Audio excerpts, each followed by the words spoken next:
ஓம் ஞானமூர்த்தீஸ்வரர் சமேத முத்தாரமனை போற்றி அனைவருக்கும் வணக்கம். அனுபவம் மற்றும் அருளாக்கு ஜோலி செந்தில்குமார் முத்தாரமன் பேசுகிறேன். இந்த பதிவில் மேசம் முதல் மீனம் வரை 12 ராசியில் பிறந்த அன்பர்களுக்கு எந்த பொருள் தானம் கொடுத்தா எந்த மாதிரி தோஷம் நிவர்த்தி ஆகும் அப்படிங்கிறத தெளிவாக சொல்கிறேன். நண்பர்கள் வீடியோவை முழுமையாக பாருங்கள், ஸ்கிப் பண்ணாமல் பாருங்கள். நிறைய நண்பர்கள் நம்ம சேனலை பார்க்குறீங்க, தொடர்ச்சியாக பார்க்குறீங்க, ரொம்ப சந்தோஷமாக இருக்குது. நிறைய சப்ஸ்கிரைப் பண்ணாமல் பார்க்குறீங்க, தப்பு இல்லை, எப்படி பார்த்தாலும் சந்தோஷம்தான். சப்ஸ்கிரைப் பண்ணி பார்த்தீங்க அப்படின்னாச்சுன்னா உங்களுக்கு நான் போடுற வீடியோ அந்தந்த நேரத்துக்கு கரெக்டாக உங்களுக்கு சேர்ந்துடும். நீங்கள் ஒரு விஷயத்தை தேடி போகணுங்க அப்படிங்கிற அவசியம் இல்லை. அப்படிங்கிறக்காக நான் சொல்கிறது. நீங்கள் சப்ஸ்கிரைப் பண்ணியும் பாருங்கள், பண்ணாமல் பாருங்கள், அது அவரோட விருப்பத்தை பொறுத்தது. பார்க்குறதுக்கு ரொம்ப நன்றி. சரி, இந்த 12 ராசியில் பிறந்த அன்பர்களுக்கு தானம் கொடுக்கும்போது நமக்கு திசா புத்தி ராசி இதெல்லாம் பார்த்து தானம் கொடுக்குமான்னு கேட்டிங்கன்னா கண்டிப்பாக தானம் எந்தெந்த பொருள் தானம் கொடுத்தா நம்ம ராசி இலக்கணத்துக்கு ஏற்ற மாதிரி அப்படின்னு கொடுக்கலாம்.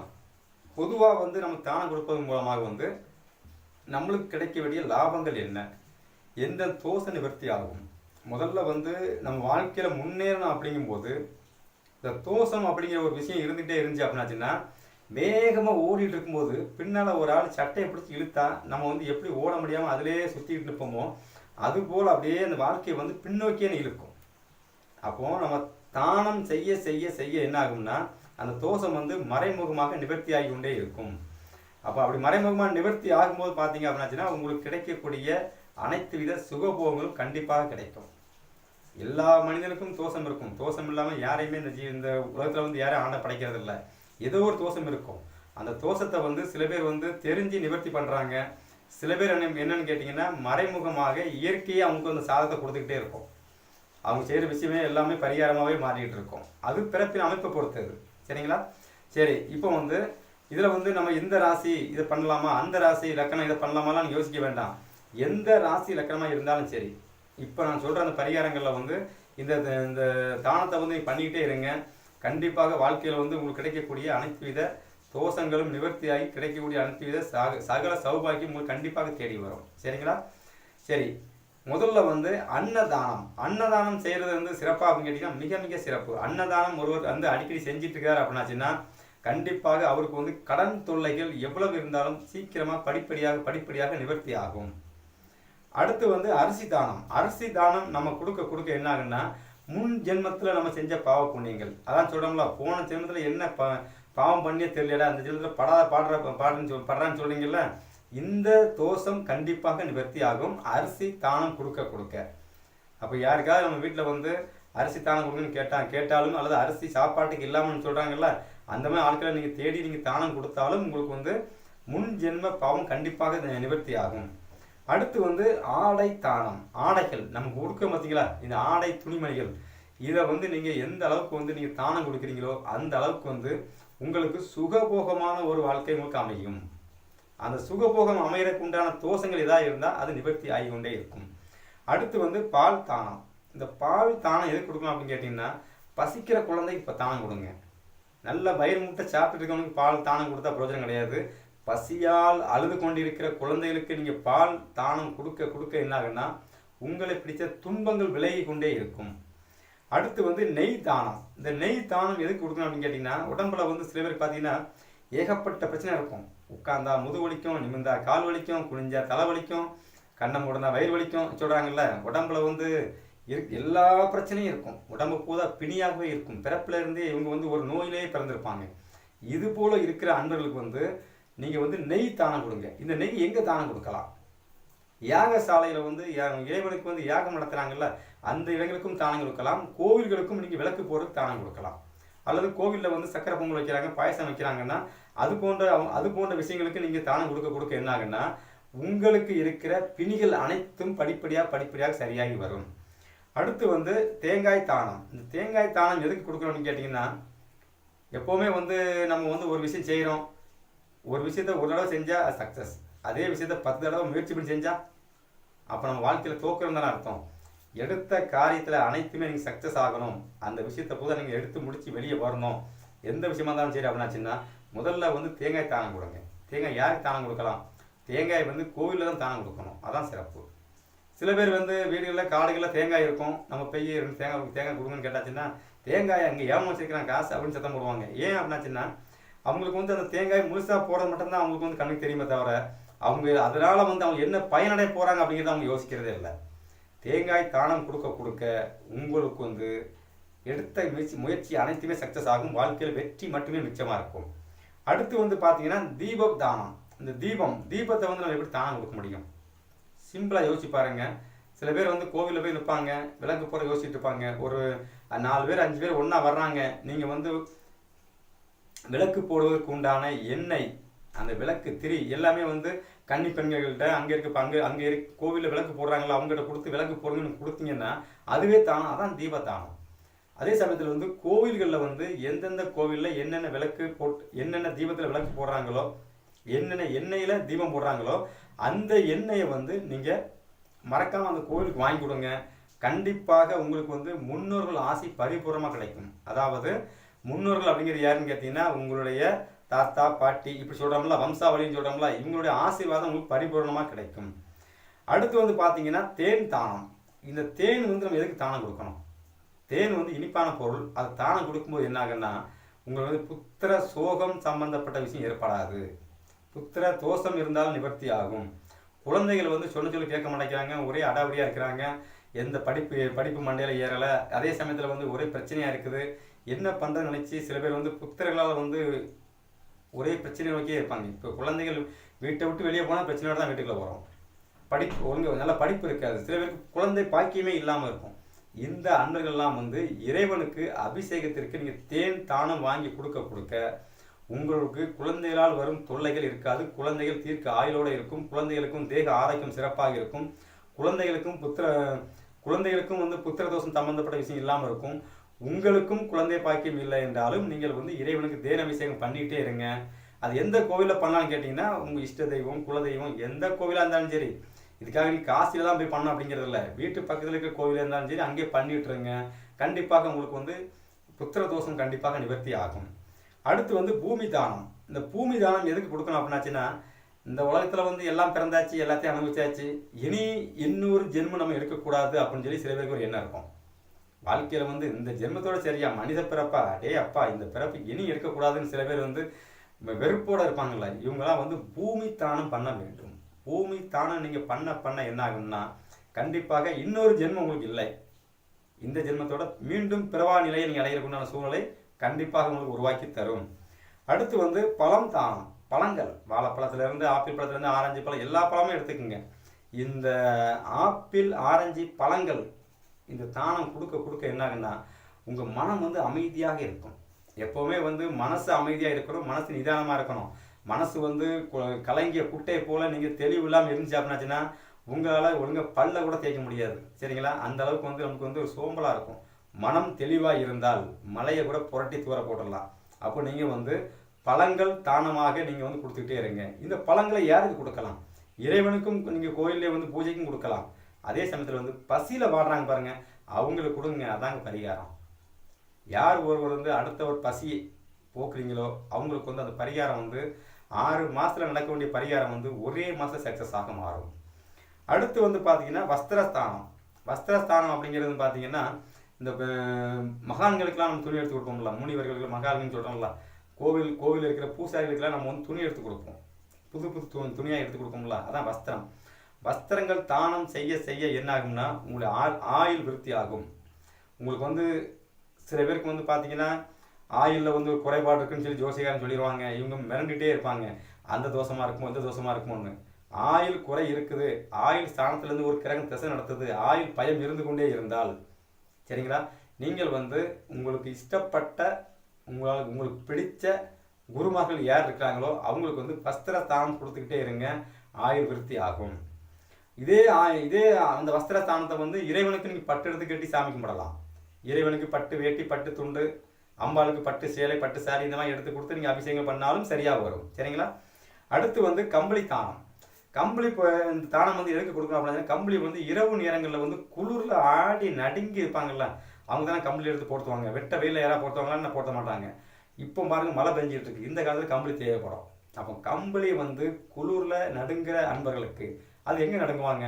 ரோட்டோரமாக இருந்து அங்கே ஒரு சின்ன குடிசையில் அமைச்சிக்கிட்டு மழை பெஞ்சா தண்ணி உள்ளே வரும், அதை அள்ளி வெளியே கோரி ஊற்றிட்டு அங்கேயே நடுங்கிட்டு இருப்பாங்கல்ல, இந்த மாதிரி ஆட்களுக்கு தேடி பிடிச்சி நீங்கள் கம்பளி போர்வை நீங்கள் தானமாக வாங்கி கொடுத்தீங்கன்னா உடம்புல இருக்கிற வெண்குஷ்டம் உள்பட, வெண்குஷ்டம் நோய் தான் இருக்கிறதுலே மோசமான நோயின்னு சொல்கிறோம்ல, அந்த நோயிலிருந்து எந்த நோயாக இருந்தாலும் அப்படியே சரியாகி வரும். இதெல்லாம் மிகப்பெரிய பரிகாரம். அடுத்து வந்து கோதானம். கோதானம் அப்படிங்கிறது பசுமாடு. பசுமாடு வந்து தானம் கொடுக்க பசுமாடு தானம் கொடுக்கறது கொஞ்சம் சிரமம் தான். ஏன்னா ஒரு மாடு இன்னைக்கு 40,000 50,000 விற்குது, என்ன பண்ணுறது அப்படின்னு சில பேர் யோசிப்பாங்க. அப்போ உங்களுக்கு வந்து பித்திருக்கடன் ஆச்சுன்னா அப்பா சம்பந்தப்பட்ட அப்பா வந்து இறந்துருப்பாங்க, அவங்களுக்கு சரியாக சாமி போடாமல் விட்டுருப்பாங்க. சில பேர் குடும்பத்தில் உள்ள பித்திரு தோஷம் சொல்கிறோம்ல, இந்த தோஷம் இருந்தாலே உங்களுக்கு கிடைக்க வேண்டிய பாக்கியம் கிடைக்காது. ஏன்னா 9ஆம் இடம் தான் பித்திருஸ்தானம். பாகிஸ்தானத்தில் வந்து ஒரு கிரகம் தசை நடத்தி பாகிஸ்தானம் சரியா இல்லை, பாகிஸ்தானம் வந்து அடிபட்டு போச்சு, அதுலேருந்து நடக்கிற திசை நடக்கிற கிரகங்கள் வந்து உங்களுக்கு தோஷமாக செயல்படுது என்றால் நீங்கள் வந்து ஒரு கோதானம், அதாவது ஒரு பசுமாடு தானம் கொடுத்துட்டு வந்தீங்க அப்படின்னாச்சுனாலே அந்த நிமிஷத்துலேருந்து உங்கள் வாழ்க்கை தரம் படிப்படியாக உயர ஆரம்பிக்கும், பித்திரு தோஷம் நிவர்த்தி ஆகும். அடுத்து வந்து தயிர் தானம். இந்த தயிர் வந்து நம்ம தானம் கொடுக்க என்ன ஆகும்னா இந்திரனை போல் வாழலாம். நீங்கள் இந்திரனா யாரு? தேவாதி தேவர்களுக்கே அவன் அரசன். அப்போ நீங்களும் அரசர் போல் வாழணும் அப்படின்னாச்சுன்னா தயிரை தானமாக கொடுங்க. ஆனால் இப்போ சமீப காலமாக நான் சில இடங்களில் பார்க்குறோம், தயிர் வந்து ஒரு படி, அதாவது ஒரு ஒரு அளவு வச்சுருப்பாங்க. ஒரு லிட்டருங்கன்னா ஒரு 1/2 லிட்டருனா 1/2 லிட்டரில் ஃபுல்லாக ஊற்றுங்கன்னா அரைவாசி தான், அதுலேயே காவாசி தான் ஊற்றி விட்டு காசு வாங்குறாங்க. இதுலேயே ஒரு பித்தலாட்டம் நடக்குது. இந்த மாதிரி பித்தலாட்டம் நடந்துச்சுன்னா அது வறுமை தான் வருமே தவிர லாபங்கள் இருக்காது. தயிர் வந்து ஒரு 100 மில்லி கேட்குறாங்க அப்படிங்கிற இடத்துல வந்து நீங்கள் வந்து லூஸில் வந்து அளந்து கொடுக்குறீங்க அப்படின்னாச்சுன்னா 100க்கு 110 மில்லி இருந்தால் தப்பு இல்லை, 90 மில்லியாக இருந்தால் வறுமை கொடுக்கும், 110 மில்லியாக இருந்தால் இந்திரன் போல் வாழ்வு கொடுக்கும். சரிங்களா? அடுத்து வந்து நெல்லிக்கனி தானம். இந்த நெல்லிக்கனி நம்ம எதுக்கு தானம் கொடுக்கணும்? சிம்பிளாக யோசிச்சு பாருங்கள். நெல்லிக்கனியில் அப்படி என்ன இருக்குது? நெல்லிக்கனி அப்படிங்கிறது வந்து அறிவை கொடுக்கறதுக்கு உண்டான சொல்ல உருவாக்கும்.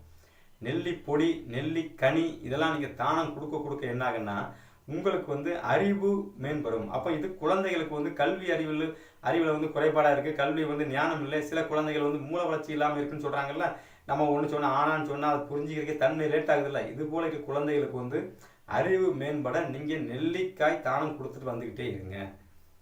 அப்படி கொடுக்க உங்களுக்கு வந்து அறிவு மேம்படும், அந்த குழந்தைகளுடைய அறிவு ஆற்றல் சிறப்பாக இருக்கும், ஞாபகம் மறதி இருக்காது. அடுத்து வந்து தங்கத்தை வந்து தானம் கொடுக்கறது வந்து முதல்ல கொடுத்துக்கலாம், அன்னைக்கு கொடுக்குற வாய்ப்பு கம்மி தான். ஏன்னா தங்கம் பவுன் 50,000 தாண்டியாச்சு. ஒரு பவுன் கொடுக்கணும் அப்படின்னாச்சுன்னா நம்ம 1 வருஷம் உழைக்கணும். அப்போ எப்படி செய்ய முடியும்? சிம்பிளாக கொடுங்க. 1 கிராம் கொடுத்தாலும் தங்கம் தான், 1 பவுன் கொடுத்தாலும் தங்கம் தான், 100 மில்லி கொடுத்தாலும் தங்கம் தான். அப்போ நீங்கள் தங்கத்தை வந்து நீங்கள் தானம் கொடுக்கும்போது டோட்டலாக உங்கள் வாழ்க்கையில் இருக்க தோஷம் அனைத்துமே நிவர்த்தி ஆகி போகும். ஏன்னா தங்கம் அப்படிங்கிறது குரு பகவானுக்கே தானம் கொடுக்கும்போது எப்படி இருக்கும் அப்படின்னு கேட்டிங்கன்னா டோட்டல் தோஷம் அடிபட்டு போகும். ஜாதகமே தோஷமாக இருக்குது, வேறு வழியே இல்லை, பொழைப்பே இல்லை, சூசைட் தான் பண்ணணும் அப்படின்னு நினச்சிட்டு இருக்கிறீங்க அன்பர்கள் வந்து சிம்பிளாக ஒரே 1 கிராமில் ஒரு மோதிரம் வாங்குங்க, அல்ல 1 கிராம் ஒரு ரிங்கு ஏதோ ஒன்று வாங்குங்க, கையில் காசு நிறையா இருந்தால் 1 பவுன் வாங்குங்க. வாங்கி நீங்கள் யாரை குருமாராக நினைக்கிறீங்களோ, யாரை குருவாக நினைக்கிறீங்களோ அவங்களுக்கு தானம் கொடுத்து வந்தீங்க அப்படின்னாச்சுன்னா உங்கள் ஜாதகத்துக்கு டோட்டலாக இருக்கிற தோஷமாக அடிபட்டு போகும். சரிங்களா? அடுத்து வந்து வெள்ளி தானம். இந்த வெள்ளி வந்து யார் தானம் கொடுக்கலாம் அப்படின்னு கேட்டிங்கன்னா முதல்ல வந்து ஏதோ ஒன்று நினச்சி ஏங்கிட்டே இருப்பாங்க, என்னத்த வாழ்க்கை, பக்கத்து வீட்டுக்காரங்க போது அப்படி இருக்கிறாங்க, நம்ம இப்படி இருக்கோம், நம்ம பிள்ளைகள் இப்படி இருக்குது, நம்மளுக்கு வாழ்க்கையும் சரியில்லை, பிள்ளையும் சரியில்லை, குடும்ப வாழ்க்கையும் சரியில்லை, மன வாழ்க்கையும் சரியில்லை, நம்ம வாழ்க்கை எங்கே நம்ம சரியாக வரப்போகுது, நம்ம வாழ்க்கை சரியாக வர என்ன பண்ணலாம்னு யோசிச்சுட்டு மனசை போட்டு அப்படியே கிழக்கையும் மேய்க்க 4-8 திசைக்கும் பரவிக்க விடுறாங்கல்ல, இந்த அன்பர்கள், மனக்கவலை அதிகமாக இருக்கும் அன்பர்களுக்கு வந்து வெள்ளியை நீங்கள் தானமாக கொடுக்க உங்களுக்கு வந்து மனக்கவலை பரிசுத்தமாக நிவர்த்தி ஆகும். அடுத்து வந்து கோதுமை தானம். இந்த கோதுமை தானம் வந்து நம்ம எதுக்கு கொடுக்கலான்னு கேட்டிங்கன்னா ரிஷி கடன், அதாவது சரியா இந்த ரிஷிமார்கள் முனிவர்கள்லாம் சொல்கிறோம்ல, இவங்களுக்கெல்லாம் நம்ம நேர்த்தி கடன் வச்சு ஏதாவது ஒன்று செய்யாமல் விட்டுருப்போம், அது ஒரு தோஷமாக இருக்கும். சில பேர் என்ன பண்ணுவாங்கன்னா வீட்டில் வந்து ரிஷிமார்கள்னா முனிவர்கள் யாராவது வந்து காணிக்கைக்கு ஏதாவது அரிசி போடணும், அரிசி காணிக்கைன்னு கோயிலுக்கு கேட்க வருவாங்கல்ல, விரட்டி அடிப்பாங்க ஓடுறா அப்படின்ட்டு. இது போல் இருக்கிற அவங்களுக்கு வந்து என்னன்னு கேட்டிங்க அப்படின்னாச்சுன்னா ரிஷி கடன் இருந்துக்கிட்டே இருக்கும். இந்த கடன் இதோட தோஷங்கள் நிவர்த்தி ஆகணும் அப்படின்னாச்சுன்னா கோதுமை நீங்கள் தானம் கொடுத்துக்கிட்டே இருக்கணும். கோவில்களுக்கு கொடுங்க, கோதுமை தானத்தை கோவில்களுக்கு கொடுக்க உங்களுக்கு வந்து இந்த ரிஷியால் ஏற்பட்ட சாபங்கள் அகரும்.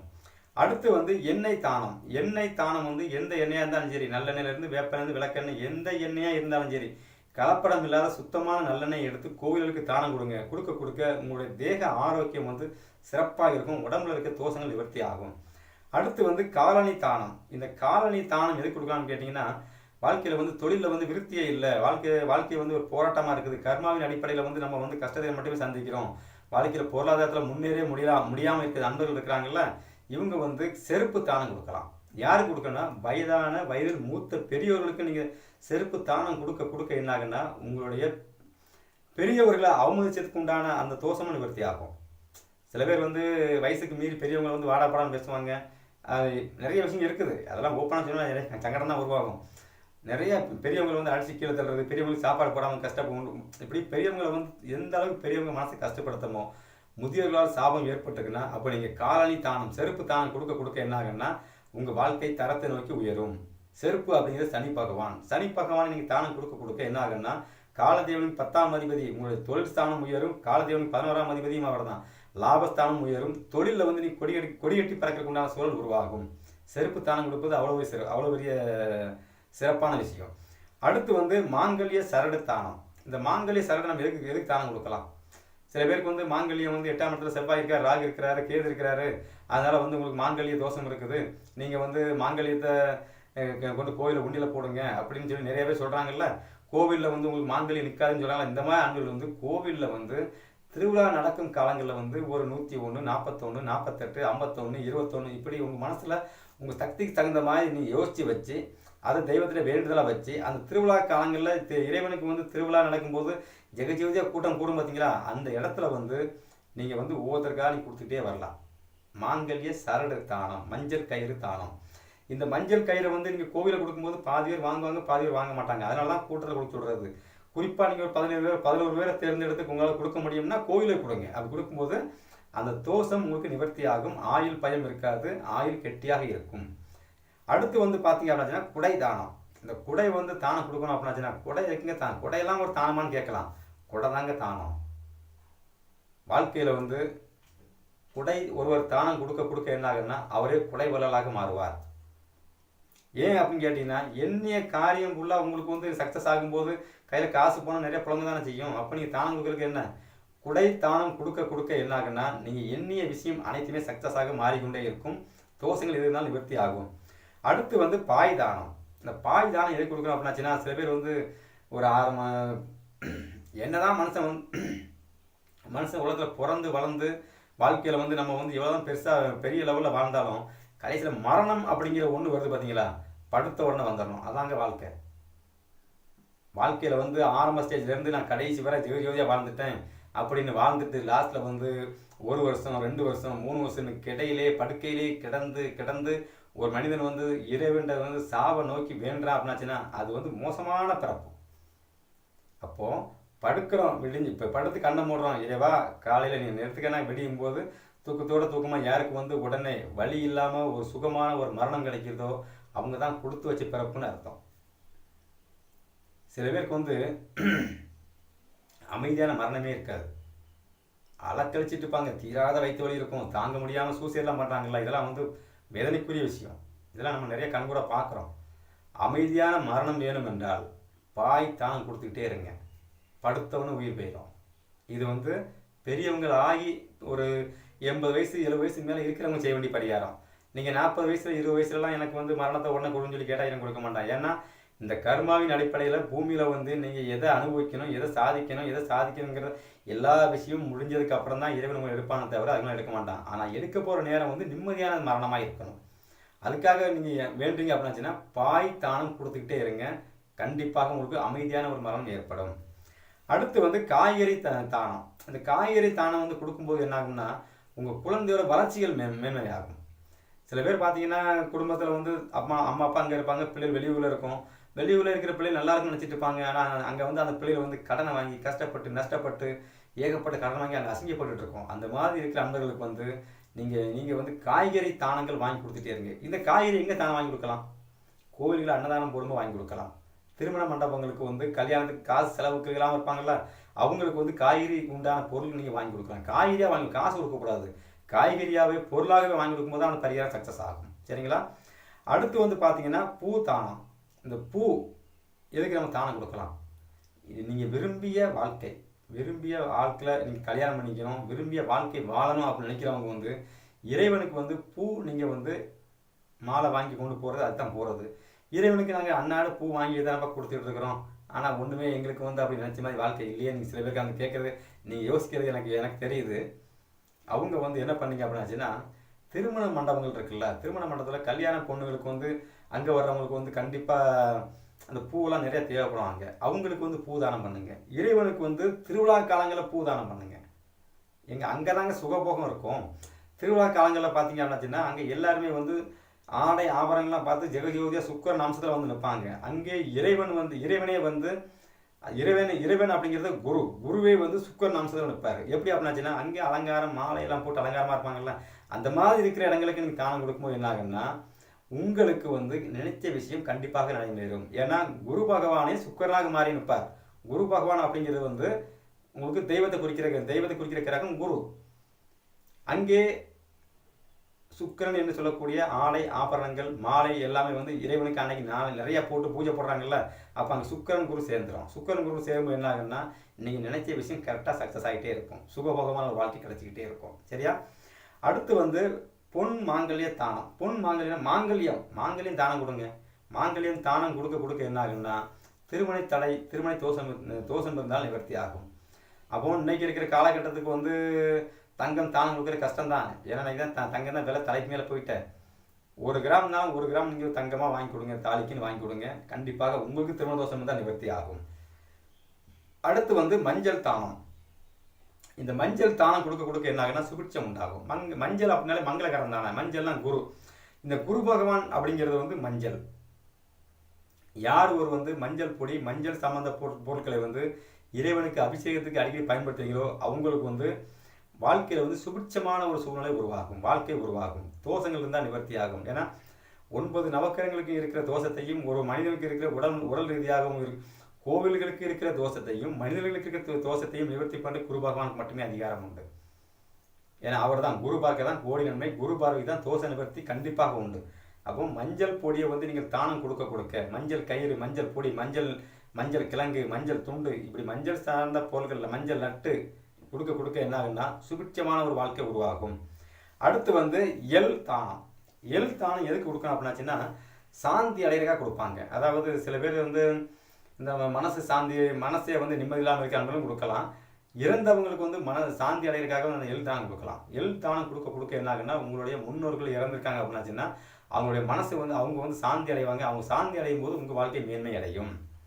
அடுத்து வந்து வெள்ளத்தானம். வெள்ளங்கள் வந்து தானம் கொடுக்க என்ன ஆகுன்னா வம்ச விருத்தி உண்டாகும். வெள்ளம், உருண்டை மண்டை வெள்ளம், அச்சு வெள்ளம், இதெல்லாம் வந்து இறைவனுக்கு சக்கரை பொங்கல் வைக்கிறதுக்காக நீங்கள் வந்து கோவிலுக்கு தானம் கொடுக்க என்ன ஆகுன்னா உங்கள் வம்சம் விருத்தி ஆகும். உங்கள் வம்சம் விருத்தி ஆகும்போது என்னாகும், நீங்கள் ஆலமரம் மாதிரி நீங்கள் இருந்தீங்கன்னா அதை சுற்றி கிளைகளாக வந்து பெரிய ஆலமரமாக இருக்கும். அதுக்கு இடையில வந்து காக்கா குருவியெல்லாம் வந்து அப்படியே கூடு கட்டி வாழ்றல, அது மாதிரி உங்கள் குடும்பமே வந்து ஜெகஜோதிய வம்ச விருத்தியாக மாறும். மண்ட வெள்ளம் தானம் கொடுக்க அதை கோவில்களுக்கு கொடுக்கலாம்,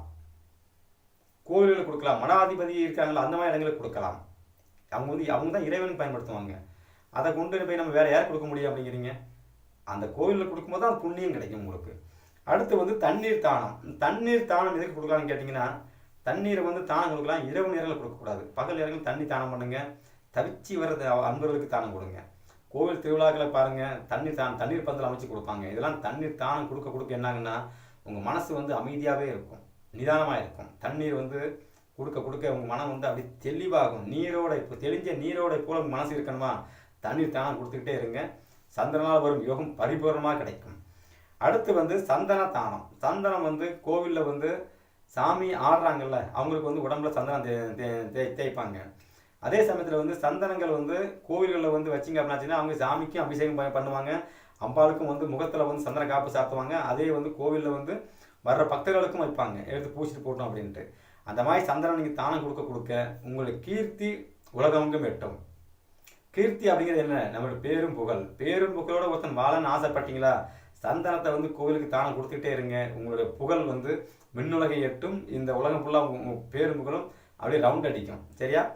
அடுத்து வந்து புத்தக தானம். இந்த புத்தகம் எதுக்கு கொடுக்கலாம்னு கேட்டிங்கன்னா கல்வி அறிவு, ஞானம் அறிவு இதெல்லாம் வந்து உங்களுக்கு நிறைய வரணும்னு ஆசைப்பட்டீங்கன்னா புத்தகங்கள் தானமாக கொடுத்துக்கிட்டே இருங்க. புத்தகம் ஒருவர் வந்து எப்படி தானம் கொடுக்குறாரோ அந்த அளவுக்கு வந்து இவருக்கு வந்து ஞானங்கள் உருவாகும். அறிவு இல்லை. அறிவு அப்படிங்கிறது வந்து பார்த்தீங்க அப்படின்னாச்சுன்னா கல்வி அப்படிங்கிறது படித்து வருவது, அறிவு அப்படிங்கிறது ஞானம் அப்படிங்கிறது இறைவனை கொடுப்பது. அப்போது நீங்கள் புத்தகம் தானம் கொடுக்க என்ன ஆகுன்னா அறிவும் வளரும், ஞானமும் வரும். ஞானமும் அறிவும் ரெண்டும் கலந்து வந்தால் அவனை வந்து பேச்சில் நீங்கள் அடிச்சிக்கவே முடியாது. பேச்சு வார்த்தை வரல, பிள்ளைகள் வந்து பேச மாட்டாக்கி, தெளிவாக பேச மாட்டாக்கி, மொட்டை நாக்கு மாதிரி பேசுது, நாக்கில் வந்து சரியாக இல்லை. இது போல இருக்கிற அன்பர்களும் சரி, புதன் பகவான் நீசத்தில் இருக்கிற அன்பர்களும் சரி, புஸ்தகம் நீங்கள் தானம் கொடுக்க என்ன ஆகுன்னா உங்களுடைய கல்வி, அறிவு, ஞானம் எல்லாமே வந்து உங்களுக்கு வேகமாக வளரும். தோஷங்கள் இருந்தாலும் நிவர்த்தி ஆகும். சரிங்களா? சரி, இப்போ வந்து 12 ராசி மேசம் முதல் மீனம் வரை 12 ராசியில் பிறந்த அன்பர்கள் அனைவரும் இந்த பரிகாரம் செய்யலாம். இதுக்கு வந்து நீங்கள் திசாபுத்தி பார்க்க வேண்டியதில்லை. ராசி சம்மந்தப்பட்டது இந்த ராசிக்கு அந்த ராசிலாம் கனெக்ட் பண்ண வேண்டாம். உங்களுக்கு வந்து இந்த இப்போ மேற்படி சொன்ன இந்த தானம் போன்ற விஷயத்தில் வந்து எந்தெந்த பொருள் தானம் கொடுத்தா என்னென்ன பொருள் உங்களுக்கு தேவையோ அந்த பொருளை மட்டும் நீங்கள் தானம் கொடுங்க.